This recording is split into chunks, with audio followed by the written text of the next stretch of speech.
의협 회장인 최대집 이 정광훈 기독교계의 정광훈 같은 분이 아닌가라는 생각이 들어요.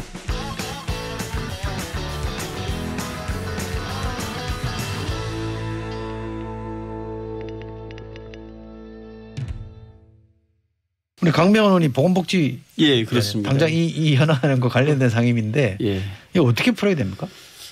뭐 오늘 10시에 또 보건복지 저희 결산 전체회의도 있는데요. 일단 네. 1760님께서 말씀하신 부분 좋은 의견이십니다. 네. 정부가 의사 정원 확대 방안을 좀 잠잠해질 때까지 연기하는 방안 이미 의협과 논의하면서 이 방안을 제시를 했었습니다. 네. 제시를 했음에도 불구하고 의협에서는 정부 정책을 철회를 해라. 그러니까 정부가 무릎 꿇고 두 손 들고 항복하지 않으면은 본인들은 파업 처리할 뜻이 없다라고 해서 저희가 시도도 했습니다만 이미 의협에서 안 받아들여진 아닙니다.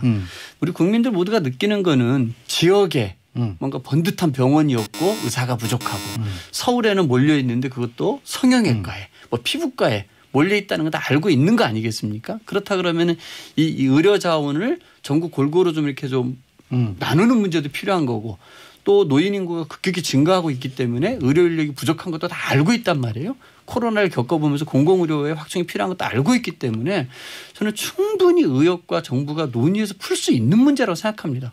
의협 주장대로 지역에 안 가니까 지역의 의료 수가를 올려달라는 거 아닙니까?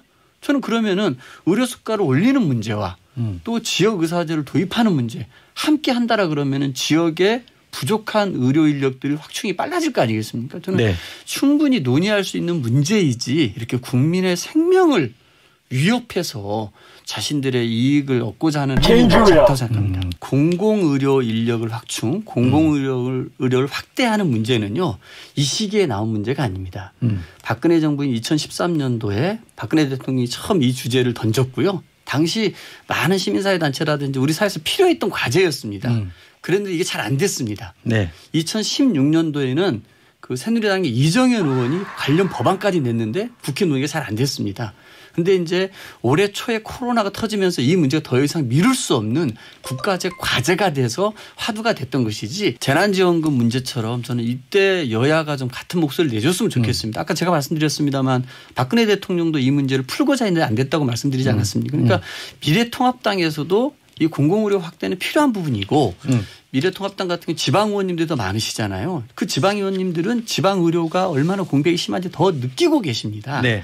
그러기 위해서 필요한 게 있거든요. 그렇다 그러면은 이 문제에 대해서 저는 과감 한 목소리를 내줬으면 좋겠고요. 저는 방법은 유연할 수 있다고 생각합니다. 그런데 저는 이 그 의협 회장인 최대집 이분이 정말 이 정광훈 기독교계의 정광훈 같은 분이 아닌가라는 생각이 들어요. 저는 그런 부분에서 미래통합당이 또 이 부분은 좀 갈라치고 봐야 될 문제가 아닌가 싶습니다.